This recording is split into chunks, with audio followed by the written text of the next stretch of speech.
Hello everyone. So in this lecture, we will learn about the shear strength of the soil. Again, we know it's a very important chapter. इसका weightage जो होता है वो काफी ज़्यादा होता है. Okay. So ये chapter जो है वो काफी important है. So हम लोग देखते हैं कि क्या होता है shear strength and like how to apply all those things.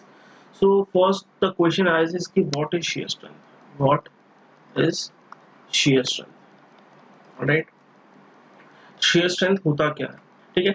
अब अगर मैं नॉर्मल टर्म्स बताऊं, shear strength is that capacity to it's a capacity of the soil to resist stresses. ठीक है, मतलब अगर सॉइल है, मेरा सॉइल के ऊपर कोई भी मेरा स्ट्रेसेस आता है, ठीक है, ये मेरा ग्राउंड लेवल है, सॉइल पे मेरा कोई भी स्ट्रेसेस आता है, तो ये सॉइल का कैपेसिटी इसको रेजिस्ट करने का. ऑब्वियस सी बात है कि अगर यहाँ पर कोई लोड आएगा तो there will be some opposite reaction. तो अगर ये कैपेसिटी कितना है, इसका स्ट्रेंथ कितना है, यहाँ से हमें मालूम पड़ता है कि it's the shear strength of the soil. Right, so उसको हम लोग डिफाइन कर लेते हैं. सो वी कैन राइट कि shear strength is capacity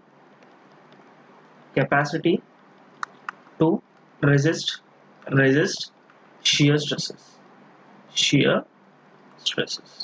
right, ठीक है. अब if the shear stress on any plane of the surface equals or exceeds the shear strength, the failure will occur. Obviously, ठीक है. अब जैसे कि अगर मेरा यहाँ पर ये मेरा अगर मैं सॉइल सैंपल लिया हूँ, for example I am taking a soil sample, ये मेरा एक सॉइल सैंपल है. नाउ जस्ट इमेजिन कि ये मेरा एक फेलियर प्लेन है. This is my failure plane. तो मैं क्या बोल रहा हूँ कि अगर मेरा यहाँ पर स्ट्रेस लग रहा है, यहाँ पर मेरा स्ट्रेस लग रहा है, अगर मेरा जो स्ट्रेस है, इफ द स्ट्रेस अभी अच्छा और नॉर्मल एग्जांपल में इसको हम लोग देख लेते हैं. ये मेरा ग्राउंड लेवल है, ठीक है, ये मेरा सॉइल है, पूरा सॉइल है. यहाँ से जो सॉइल अप्लाई करेगा वो क्या होगा, shear रेजिस्टेंस, ठीक है. और यहाँ से जो ऊपर से फॉर एग्जांपल बिल्डिंग है या कोई भी लाइव लोड है, कोई भी चीज है, जो भी मेरा लोड है, ठीक है, इफ लोड ठीक है exceeds the shear resistance of soil, ठीक है, देन फेलियर विल अकर, ठीक है.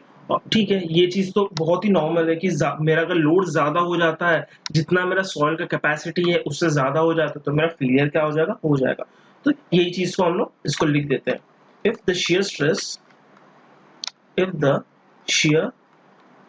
stress on any plane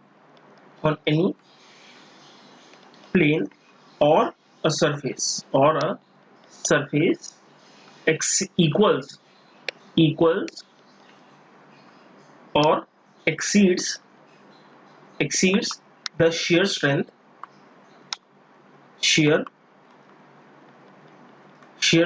of soil, the failure occurs. Right. So यही चीज मैंने बताया कि अगर मेरा सॉइल के ऊपर, देखो भैया, ये मेरा जो सॉइल है, यहाँ पर मेरा लोड ज्यादा, मेरा जो स्ट्रेस है, ये जो मेरे स्ट्रेसेस आएंगे सॉइल के ऊपर, वो मेरे ज्यादा हो जा रहे हैं. किसके कंपैरिजन में ज्यादा हो जा रहे हैं, यहाँ पे मेरा सॉइल है उसके स्ट्रेंथ के कंपैरिजन में, तो मेरा क्या होगा, फेलियर हो जाएगा.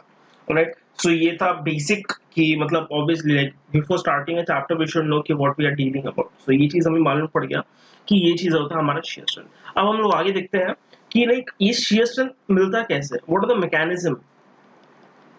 Mechanism of shear resistance. ठीक है, मानता हूँ कि like the soil is providing the shear resistance, but how it is providing the shear resistance. Mechanism of shear resistance. अब ये मैकेनिज्म ऑफ shear resistance क्या होगा. अब दो तीन चीजें हैं, जैसे कि कहां से मिलता है. सबसे पहला मैं बोल सकता हूं कि फ्रिक्शनल स्ट्रेंथ, ठीक है, दो तरीके से मिलेगा. और दूसरा कहां से मिलेगा मुझे, कोहेसिव स्ट्रेंथ. अब ट्राई टू रिमेम्बर, हम लोग सॉइल्स के बारे में बात करते थे, राइट. जैसे कि कोहेसिव सॉइल हो गया, कोहेसिव सॉइल का एग्जांपल क्या है, क्ले है, ठीक है. कोहेजनलेस सॉइल हो गया, इसका एग्जांपल क्या है, सैंड है, राइट. फिर हम लोग का C5 सॉइल था, क्या था, कोहेसिव सॉइल भी था, और एंगल ऑफ मतलब ये नॉर्मल हम लोग का कोहेजनलेस सॉइल भी था। वो कौन सा था हम लोग का, सिल्ट हो गया। तो ऐसे हम लोग ने बहुत सारे एग्जांपल्स हम लोग ने पहले चैप्टर्स में देख चुके हैं। तो इसी चीज से रिलेट करने की कोशिश करते हैं कि हम लोग का फ्रिक्शन स्ट्रेंथ क्या होगा। फ्रिक्शन स्ट्रेंथ वो स्ट्रेंथ होगा जो सॉइल के जो पार्टिकल्स है वो इंटरलॉक करेंगे। जैसे कि अगर मैं एक सॉइल सैंपल ले लूँ, यहाँ पर मेरे सॉइल पार्टिकल्स है, ठीक है, तो मेरा फ्रिक्शन स्ट्रेंथ क्या होगा, ठीक है, जो ये पार्टिकल्स, ध्यान से देखना, जो ये पार्टिकल्स एक दूसरे पे लगाएंगे, राइट, जो ये particles the strength which the particles will impart on each other, ठीक है। अब ये पार्टिकल से क्या होगा, जब यहाँ पर मैं लोड लगाऊंगा तो क्या होगा, ये पार्टिकल्स जो है वो और अपने कंडेंस हो जाएंगे, और इनका कॉम्पैक्शन हो जाएगा, राइट। तो क्या होगा, यहाँ पर जितना भी स्ट्रेंथ आ रहा है वो कैसे आ रहा है, वो उनके फ्रिक्शन की वजह से आ रहा है। जो पार्टिकल टू पार्टिकल इंटरलॉकिंग है उनके फ्रिक्शन की वजह से आ रहा है, राइट। तो ये चीज मेरा हो गया फ्रिक्शन स्ट्रेंथ, राइट। तो मैं इसको यहाँ पर लिख देता हूँ कि it is, what is it, it is particle to particle to particle friction and interlocking, ठीक है। ये चीज मेरा हो गया फ्रिक्शन स्ट्रेंथ। अब नेक्स्ट देखते हैं हम लोग कोहेसिव स्ट्रेंथ की बात करते हैं। अच्छा, इसका एग्जांपल क्या हो सकता है, what do you think, friction strength का मतलब कौन सा सॉइल में फ्रिक्शन स्ट्रेंथ देगा। कैन आई से कि कोहेजनलेस सॉइल जो होगा मेरा, कोहेजनलेस सॉइल हो गया, ठीक है। तो कोहेजनलेस सॉइल हो गया, जैसे कि सैंड का पार्टिकल्स कैसा होगा, ग्रीन टू ग्रीन होगा। You can easily see it with your naked eyes, right. ये मेरा ग्रीन टू ग्रीन होगा, ठीक है। तो सैंड में क्या होगा कि सैंड में जितना भी मेरा स्ट्रेंथ आएगा वो कैसे आएगा, मेजॉरिटी, आई कैन नॉट से लाइक ऑल स्ट्रेंथ, मतलब आ भी सकता है, नहीं भी आ सकता, मतलब मेजॉरिटी ऑफ द स्ट्रेंथ कहां से आएगा, इंटरलॉकिंग ऑफ द पार्टिकल्स की वजह से आएगा, पार्टिकल टू पार्टिकल फ्रिक्शन की वजह से आएगा, राइट। तो ये चीज मेरा हो गया यहाँ पर। अब हम लोग देखते हैं कि कोहेसिव स्ट्रेंथ क्या आता है।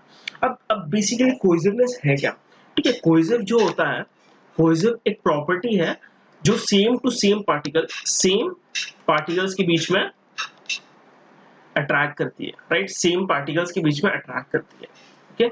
ये मेरा होता है कोहेसिव पार्टिकल्स। जैसे कि फॉर एग्जांपल मैं एक नॉर्मल ले लेता हूँ, जैसे कि वुड टू वुड, ठीक है, वुड टू वुड। अब इन दोनों को एक साथ लाने के लिए हम लोग जो भी चीज अप्लाई करेंगे उसको उसके पास कोहेसिव प्रॉपर्टी होगी, ठीक है। और दूसरा एक टर्म होता है एडिशन, राइट। एडिशन क्या होगा, जो जैसे कि अगर ये मेरा वुड है तो ये मेरा क्या होगा, मेटल, ये मेरा कोई मेटल होगा, राइट। तो इन दोनों को साथ में लाने वाली जो भी चीज होगी उसके पास जो प्रॉपर्टी होगी उसको हम बोलेंगे एडिशन, जैसे फेविकॉल हो गया। सो ये सब नॉर्मल जनरल चीज है, तो no need to like go in deep all those things, but ये चीज मालूम पड़ गई कोहेसिव क्या होती है, कोहेसिव स्ट्रेंथ क्या होती है। कोहेसिव स्ट्रेंथ वो स्ट्रेंथ होती है, अब इसका मैं थोड़ा सा और बैकग्राउंड बताता हूँ। अब होता क्या है ना कि जैसे कि जो भी मेरे क्ले पार्टिकल्स होते हैं, इनमें क्या होता है, इनमें ना इनके जो पार्टिकल्स होते हैं इनके ऊपर चार्जेस होते हैं, इनके ऊपर जो होता है वो नेगेटिव चार्जेस होते हैं, तो ये चार्जेस क्या होते हैं, चार्जेस क्या करते हैं, दूसरे पार्टिकल्स को अट्रैक्ट करते हैं। तो इनमें क्या होता है, इस तरीके से एकदम पास में छोटे छोटे पार्टिकल्स साथ में एकदम पास में रहेंगे, ठीक है। ये सब जो होता है ये कोहेसिव स्ट्रेंथ इस तरीके से हमें कोहेसिव स्ट्रेंथ मिलता है। तो बेस्ट एग्जांपल है कोहेसिव सॉइल का हमारा क्या है, क्ले सॉइल है, राइट, क्ले है। कि क्ले में क्या होता है, क्ले में चार्जेस होते हैं, और वो चार्जेस क्या करते हैं, एक दूसरे को एकदम पास में ला के रखते हैं, ठीक है। तो उनमें क्ले में जो भी मेरा स्ट्रेंथ आता है वो कोहेजन की वजह से होता है, नॉट फ्रिक्शन, ठीक है। ये जो पार्टिकल्स इनमें जो भी स्ट्रेंथ आ रहा है वो किसकी वजह से आ रहा है, कोहेजन की वजह से आ रहा है, फ्रिक्शन की वजह से नहीं आ रहा है। तो इतने छोटे छोटे पार्टिकल्स होते हैं ना कि उनमें फ्रिक्शन, उनका सरफेस एरिया बहुत छोटा हो जाता है, ठीक है। तो उनमें कैसा होता है, फ्रिक्शन काफी कम होता है, बट जो नेगेटिव चार्जेस होते हैं वो अट्रैक्ट करके रखते हैं, तो उसमें कोहेसिव प्रॉपर्टी एक्ट करती है, ऑलराइट। सो ये था हमारा दो मेजर फैक्टर्स जिसके वजह से सॉइल को स्ट्रेंथ मिलता है। इस तरीके से हमारा सॉइल जो है वो रेजिस्ट कर पाता है, कोई भी लोड को रेजिस्ट कर पाता है, ऑलराइट। सो ये दो चीज का हमारा। सो हम थोड़ा सा देखते हैं कि किस तरीके से शेयर फेलियर एक्चुअली हमारा होता है, ठीक है। सो लेट मी टेक इन थोड़ा सा, ओके। सो अच्छा, या अब यहाँ पर हम लोग देखते हैं कि हम इसका ये फेल कैसे होगा। जैसे कि ये क्या है मेरा, ये कॉलम है मेरा, और ये मेरा कॉलम है और ये मेरा फुटिंग है, राइट। ये क्या है मेरा, ये मेरा फुटिंग है। अब हो क्या रहा है, यहाँ पर बहुत ज्यादा लोड लग रहा है। अब लोड लगने की वजह से क्या होगा, ऑब्वियस सी बात है, अगर मेरा सॉइल कॉम्पैक्टेड नहीं होगा या कंसोलिडेशन होने के चांसेस हैं, तो क्या होगा, मेरा सॉइल जो है वो नीचे जाएगा, थोड़ा सा क्या होगा, इसमें हल्का सा सेटलमेंट होगा। अब सेटलमेंट होने की वजह से क्या होगा, सेटलमेंट होने की वजह से क्या होगा कि ये जो मेरा नीचे का सॉइल होगा, ये मेरा नीचे का सॉइल होता है, यहाँ पर रफ सरफेस होता है एक्चुअली। ये हम लोगों ने तजागी में पढ़ा था, हम लोग का ये जियोटेक्निकल 2 सेकंड का पार्ट है, हम लोग का शैलो फाउंडेशन में उन्होंने देखा था कि ये जो सरफेस होता है ये हम लोग का कैसा होता है, रफ होता है। तो उसकी वजह से ये हम लोग का पूरा as a whole wedge act करता है, right. It acts as a whole wedge instead of acting it individually, it acts as a dependent member. So अब क्या होगा, अब यहाँ पर इस तरीके से फील करना चालू हो जाएगा। तो ये इस तरीके से क्या होगा, मेरा सॉइल जो है सरफेस पे अगर हम लोग देखेंगे खड़े होकर, तो यहाँ से हम लोग को दिखेगा कि there is a some amount of heave over here. क्या है, हीव है, यहाँ पर हीव मुझे दिखेगा यहाँ पर, ठीक है। ऐसा मुझे इस तरीके से, सिमिलरली इस तरीके से दिखेगा। तो अब मेरा फेलियर प्लेन क्या रहेगा, failure plane is nothing but this thing. ये जो है मेरा, ये जो यहाँ पर पॉइंट्स है मेरे, ये सब मेरे फेलियर प्लेन रहेंगे, और यहाँ पर क्या है, ये मेरा फेलियर प्लेन रहेगा। ये क्या रहेगा, मेरा फेलियर प्लेन रहेगा। इसको मैं बोलूंगा shear plane, shear failure plane, failure plane. अब हम लोग इस केस में देखते हैं, अब ये क्या है हमारा, ये कोई भी हिली रोड है, मतलब मैं बोल सकता हूँ जहाँ पर स्लोप है, ठीक है, स्लोप है, ठीक है। तो उसमें क्या होता है कि जैसे कोई भी कार मूव कर रही है और ये मेरा अर्दन रोड है, तो क्या होगा, यहाँ पर जो है सॉइल इस तरीके से यहाँ पर ये फील होने के इसके चांसेस है। उसके लिए हम लोग स्टेबिलिटी ऑफ सॉइल्स करते हैं। स्टेबिलिटी ऑफ सॉइल हम लोग चेक करते हैं कि हम लोग का जो स्टीपनेस है वो ज्यादा तो नहीं है, वो एक लिमिट से ज्यादा तो नहीं है, तो वो स्टीपनेस हम लोग चेक करते हैं। तो इसमें फेलियर किस तरीके से होगा, इस तरीके से ये मेरा यहाँ पर फेलियर होगा, ठीक है। तो यहाँ पर ये मेरा क्या है, फेलियर प्लेन, फेलियर प्लेन। अब मुझे एक चीज तो यहाँ से एक चीज तो मुझे पक्का मालूम पड़ चुकी है, क्या कि when shear stress is greater than shear strength, तब क्या होता है, failure occurs, alright। so let's write one more point इसके बारे में। ठीक? मैं बोल सकता हूँ कि shear failure always occurs along a plane and that plane is called failure plane।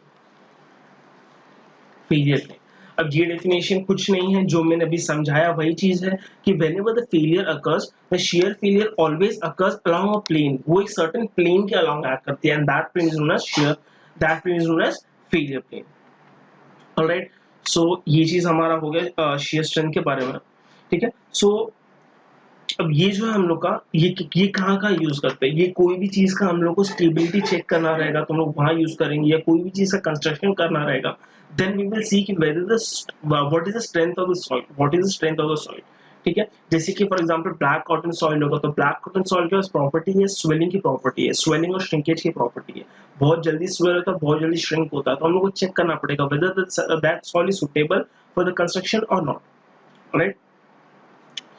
So there some points which we should note, ठीक है, कि इसमें क्या होता है कि whatever be the type of loading, कोई मतलब लोडिंग से फर्क नहीं पड़ेगा, जो फेलियर होना है वो हमेशा शेयर फेलियर होगा, ठीक है। मतलब एक चीज हमेशा याद रखना कि मेरा जो सॉइल मैकेनिक्स में सॉइल जो फील होता है वो only and only share failure की वजह से, शेयर की वजह से फील होता है, ठीक है। सो आई कैन राइट कि soil only fails due to shear।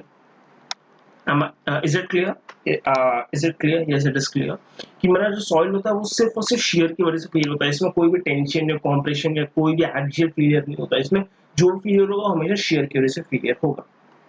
Alright, so I can say कि failure never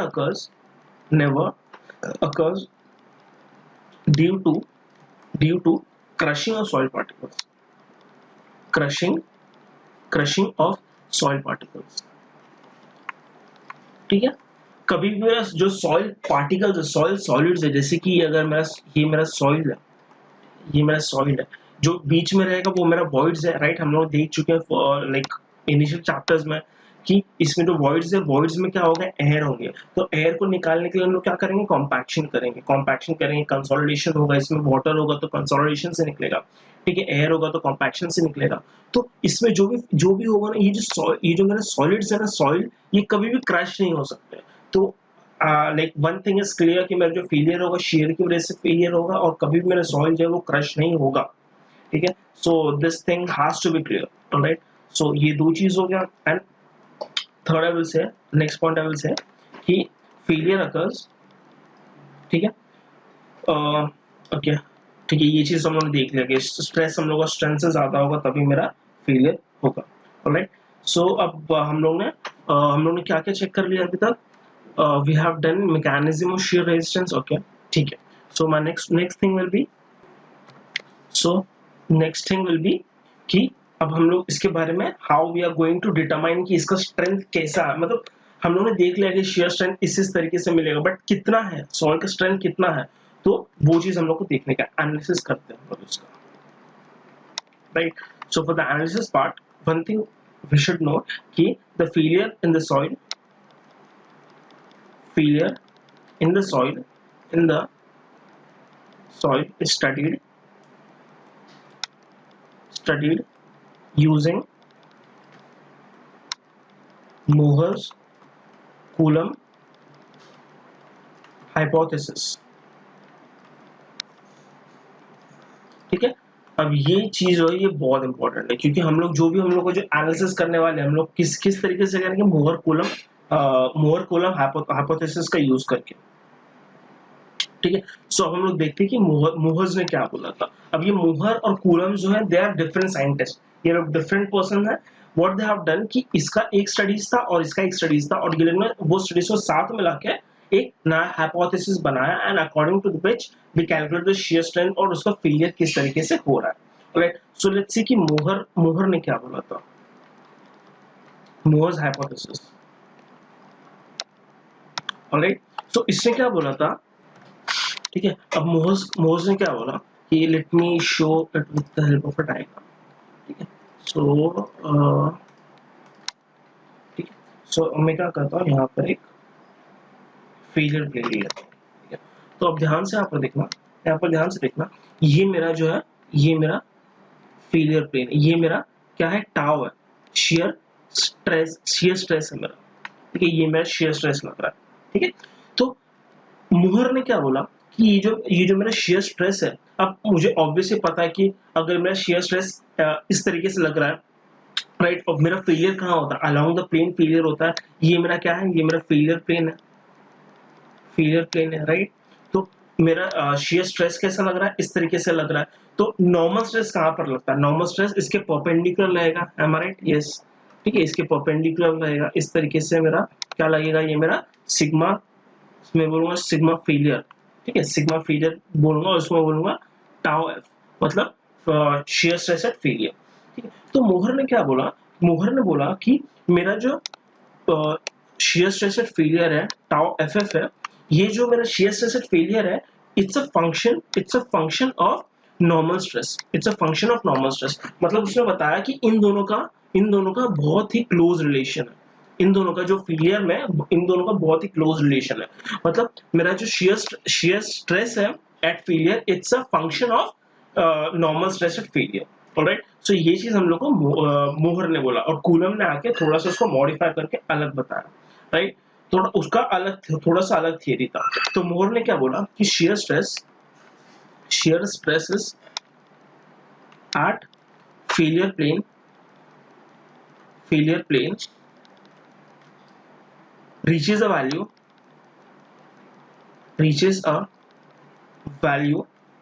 which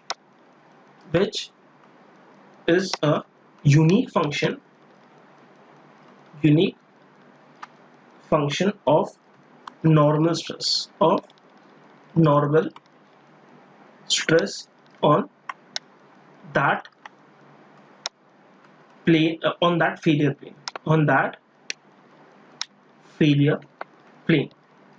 ठीक है, तो इसने बस यही बताया कि जो भी मेरे shear stresses on the failure plane, मतलब जो भी मेरे शेयर स्ट्रेसेस आ रहे हैं, ये मेरा फेलियर प्लेन है, इसके ऊपर मेरा जो भी शेयर स्ट्रेसेस आ रहे हैं, उसका जो भी वैल्यू होगा वो किसका फंक्शन होगा? नॉर्मल स्ट्रेस का फंक्शन होगा, मतलब उनके बीच में एक रिलेशनशिप रहेगा। ऑलराइट, सो ये चीज हम लोगों ने यहाँ पर हमने देख लिया। ठीक है, अब हम लोग आगे देखते हैं कि कूलम ने क्या बोला। ठीक है, this is not very much important from the example, like इसके ऊपर थियरी नहीं पूछेंगे, but this are the conceptual backgrounds, right. ये बिना इसके हम लोग आगे के न्यूमेरिकल्स में प्रोसीड करेंगे तो समझ नहीं आएगा, तो you need to remember all those things. Okay, so अब कूलम ने क्या बोला? कूलम ने हम लोग को एक सबसे इंपॉर्टेंट एक रिलेशन दिया था which you have to remember. ठीक है, इसने क्या बोला? S equals to C plus sigma tan phi। अब ये चीज is the like core of the you can say soil mechanics. क्योंकि हम लोग का जो सॉइल मैकेनिक्स इसके ऊपर डिपेंड कर रहा है, स्ट्रेंथ के ऊपर डिपेंड कर रहा है, और स्ट्रेंथ किसके ऊपर डिपेंड कर रहा है? कूलम के थियरी के ऊपर डिपेंड कर रहा है। सो यू कैन से it's the most important thing. ठीक है, सो कूलम ने बोला कि मेरा ये क्या है? मेरा shear strength। ठीक है, अब ये क्या है मेरा? C क्या है मेरा? कोहेजन। ठीक है, हाँ ये क्या है? Cohesion of soil. ठीक है, ये मेरा क्या है? अब लुको भैया, अब यहाँ से इसको हम लोग टाओ भी लिख सकते हैं, tau and this is one and the same thing. ठीक है, बहुत सारे बुक्स में like they have written S और you can write tau also, it's one and the same thing. ठीक है, so don't get confused if I'm writing S, क्योंकि like I've remember in this manner only. So S equals to C plus sigma tan phi. Okay, so S equals to C plus sigma tan phi. ठीक है, सो ये चीज coulomb ने बताया। अब मोहर ने क्या बोला था? मोहर ने यही चीज बोला था ना कि जो भी मेरा shear strength है, it's a function of normal stress। Function of मेरा शेयर स्ट्रेसेस है वो किसका फंक्शन है? नॉर्मल स्ट्रेस का फंक्शन है। तो लुको भैया, ये क्या है? मेरा शेयर स्ट्रेस, ये किसका फंक्शन है? नॉर्मल स्ट्रेस का फंक्शन है। तो कूलम ने क्या किया? वही चीज को आगे बना के इस तरीके से ही डेवलप्ड अ इक्वेशन। ऑलराइट, अब उसमें ये फाई क्या है? Phi is angle of internal friction, angle of internal friction.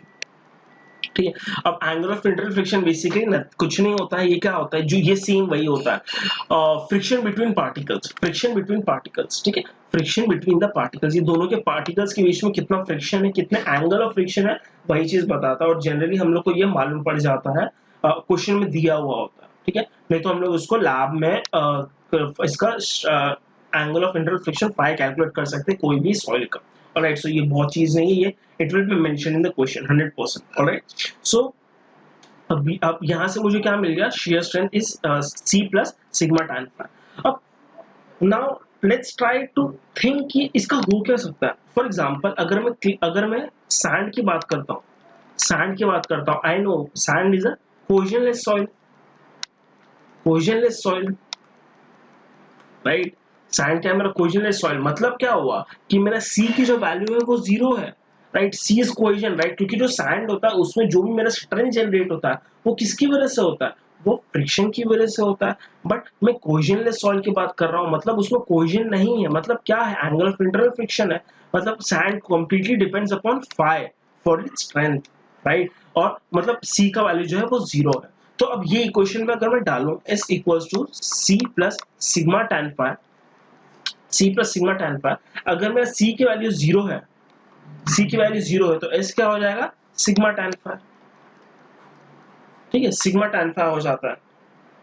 Alright, so ये किसका हो जाएगा? कोहेजनलेस सॉइल के लिए मेरा हो जाता है, कोहेजनलेस सॉइल के लिए। और कोहेसिव सॉइल के लिए क्या हो जाएगा? कोहेसिव सॉइल में क्या होता है? Cohesive soil, when I am talking about cohesive soils, ठीक है, अब कोहेसिव सॉइल में C की वैल्यू एग्जिस्ट करती है, कोहेजन एग्जिस्ट करता है ऑब्वियसली, तभी तो हम उसे कोहेसिव सॉइल्स बोलते हैं। तो इसमें क्या होगा? S equals to C plus sigma tan phi, right. So ये इस तरीके से हम लोग का ये यूज होगा, ठीक है, डिपेंडिंग अपॉन दी सॉइल। अब एक चीज अब C and phi, I will write what is C and phi. C and phi are the shear strength parameters of soil, right. तो सी हमें मालूम पड़ गया कोहेजन हो गया, फाई का एंगल ऑफ इंटरसेक्शन हो गया, ठीक है। अगर मैं इसके डायग्रामेटिकली रिप्रेजेंट करूं तो ये इस तरीके से कुछ दिखेगा, ठीक है, ये इस तरीके से कुछ इस तरीके से दिखेगा, ठीक है। सो ये क्या है, अब मेरा जो अब कोहेसिव सॉइल के लिए, अब ध्यान देना, ये मेरा किसके लिए होगा, कोहेसिव सॉइल के लिए होगा, ठीक है। और अब एक और मैं बनाता हूँ यहाँ पर, राइट, जस्ट अ सेकंड, ठीक है। और ये मेरा किसके लिए होगा, कोहेजनलेस सॉइल के लिए। I will tell you why, ठीक है। अब कोहेसिव सॉइल के लिए मेरा शियर स्ट्रेंथ का फॉर्मूला क्या है, एस, अच्छा इसकी किसके बीच में ग्राफ है, सबसे पहले तो वो हमें पता होना चाहिए। शियर स्ट्रेंथ के बीच में ग्राफ है और मेरा नॉर्मल स्ट्रेस के बीच में, क्योंकि यही तो हमारा रिलेशन है, यही तो मोहर्स ने बोला था कि जो मेरा शियर स्ट्रेंथ है it's a function of normal stress, shear stresses are the function of normal stresses. तो ये इक्वेशन, ये रिलेशन मोहर्स ने दिया था और कूलम ने भी इसी पे बात किया। तो अब ये अब ये जीरो से स्टार्ट, ओरिजिन से स्टार्ट क्यों नहीं होगा, क्योंकि क्या है मेरा S equal to C plus sigma tan of phi, right. ये जो मेरा इंटरसेप्ट है, ये जो मेरा इंटरसेप्ट है, this is nothing but value of C, ये मेरा कोहेजन इंटरसेप्ट है, ठीक है। और ये क्या है मेरा phi, angle of intersection, right, क्योंकि इसमें सी भी है और फाई भी है। Are you getting it? अगर मैं सिर्फ कोहेजनलेस सॉइल की बात करूं तो उसमें जो है S equals to sigma tan phi होता है, राइट, क्योंकि इसमें C की वैल्यू 0 होती है, ओके। सो इसमें क्या होता है, इसमें जो स्टार्ट होगा वो कहां से होगा, फाई से होगा। यहाँ पर क्योंकि C 0 है तो ये कहां से स्टार्ट होगा, ओरिजिन से स्टार्ट होगा, ओरिजिन से स्टार्ट होगा। और ये कहां से, ओरिजिन से स्टार्ट नहीं होगा, there will be a intercept on the Y axis, Y axis पे कोई तो उसका इंटरसेप्ट होगा, राइट। सो ये चीज हो गया, ठीक है। सो ठीक है, तो हम लोग, अच्छा ये, अच्छा लेट मी, ठीक है, एस एस मुझे मालूम पड़ गया क्या है, शियर स्ट्रेंथ है, ये मैंने बताया था, शियर स्ट्रेंथ हो गया, इसको हम लोग टाउ भी बोलते हैं, ठीक है। सो ये चीज यहाँ पर हो गया, ओके। सो अब क्या हुआ, अब यहाँ पर तो मोहर और कूलम ने मिलकर बता दिया कि this is going to be the shear strength of the soil. But अब धीरे धीरे क्या हुआ कि जैसे जैसे आगे बढ़ा उस टाइम पे इफेक्टिव स्ट्रेसेस की बात आई, उस टाइम पे इफेक्टिव स्ट्रेसेस की बात आई, इफेक्टिव स्ट्रेसेस का नया कंसेप्ट इंक्लूड हुआ।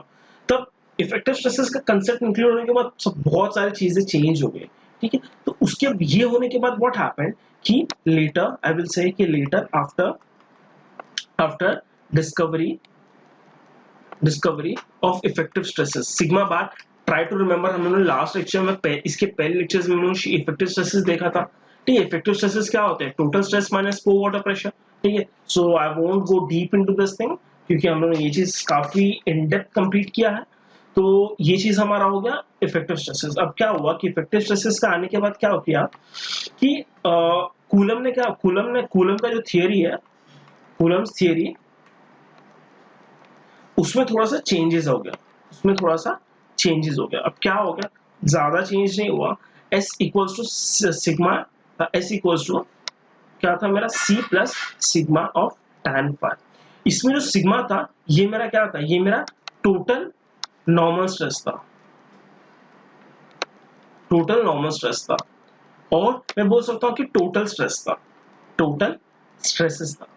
लेकिन अब इफेक्टिव स्ट्रेसेस आने के बाद क्या हुआ कि यहाँ पर जो है वो चेंजेस आ गए, चेंजेस आ गए। अब चेंजेस, ये चेंजेस क्या था, ये चेंजेस था S equals to C plus sigma bar tan of phi, ये मेरा एक नया इसमें चेंज आया, ये मेरा नया चेंज आया। So this is the current formula, this is the new formula, ये मेरा न्यू फॉर्मूला बना जब मेरा इफेक्टिव स्ट्रेसेस का प्रिंसिपल जो है वो इंक्लूड हो गया। तो इसमें अब ये क्या, बाकी सब कुछ सेम रहा, ये मेरा कोहेजन है, C मेरा कोहेजन है, ये मेरा स्ट्रेंथ है, ठीक है, shear स्ट्रेंथ है मेरा, ये मेरा एंगल ऑफ इंटरनल फ्रिक्शन है। अब ये क्या होगा, ये मेरा होगा इफेक्टिव स्ट्रेसेस, इफेक्टिव स्ट्रेसेस, ठीक है। ये इसमें नया, इसमें जो है नया चेंज है। अच्छा, एक चीज यहाँ पर हमें पता होनी चाहिए कि जो मेरा सी और जो फाई होता है, सी और जो फाई होता है, this are not inherent properties. ये ऑब्जेक्टिव्स के लिए इंपॉर्टेंट है, ठीक है। इनहेरेंट प्रॉपर्टीज ऑफ सॉइल, ठीक है। जो मेरा जो कोहेजन और जो मेरा एंगल ऑफ इंटरनल फ्रिक्शन है, ये कोई सॉइल की खुद की प्रॉपर्टी नहीं है। ये डिपेंड करेगा कि वहां का कंडीशंस क्या है, राइट, वहां का कंडीशंस क्या है, and under which conditions the test is being perform, किस तरीके से हमारा टेस्ट परफॉर्म हो रहा है उसके ऊपर डिपेंड करेगा, राइट। सो उसके ऊपर कि ये ड्रेन्ड है कि नहीं, उसमें से मैंने पानी निकाल दिया हो कि नहीं, राइट। क्योंकि अगर मैं पानी निकाल दूंगा तो क्या होगा, मेरा सी का जो वैल्यू होगा वो मेरा ड्राई हो जाएगा, राइट। और अगर मैं सॉइल के ऊपर ज्यादा स्ट्रेस लगाऊंगा, ज्यादा इफेक्टिव स्ट्रेसेस लगाऊंगा, तो क्या होगा, मेरा एंगल ऑफ इंटरनल फ्रिक्शन जो है वो चेंज होगा, राइट। सो ये सॉइल की खुद की प्रॉपर्टी नहीं है, it will change according to the type of test and the condition under the which test is being performed, right. So अच्छा, एक छोटा सा नोट है, वो बहुत ध्यान से देखना, क्योंकि this all things will be important in the while solving the numericals. तो क्ले के लिए ये चीज, क्ले के लिए मुझे पता है, क्ले के लिए क्या होता है, क्ले का जो टोटल जो मेरा स्ट्रेंथ जो मिलता है वो किससे मिलता है, मेरा किससे मिलता है, कोहेजन से मिलता है, कोहेजन से मिलता है, राइट। तो मतलब क्या हुआ कि इसमें जो एंगल ऑफ इंटरनल फ्रिक्शन है, जो फ्रिक्शन की वजह से, तो स्ट्रेस फ्रिक्शन की वजह से मुझे क्ले में स्ट्रेंथ नहीं मिलता है, राइट। मुझे फ्रिक्शन की वजह से क्ले में स्ट्रेंथ नहीं मिलता है, तो मेरा जो फ्रिक्शन होता है, angle of internal friction clay में 0 होता है। और यही में सैंड की, if I talk about the sand, तो what happens in sand is that कि there is no cohesion in sand, there is no cohesion in sand, ठीक है। तो इसमें सी की वैल्यू जो होती है वो 0 होती है, ऑलराइट। सो ये चीजें इसमें थी। अब इसके बाद हम लोग क्या करते हैं, इसके बाद हम लोग बहुत सारे टेस्ट करते हैं, टेस्ट के हिसाब से हम लोग आगे आगे देखेंगे।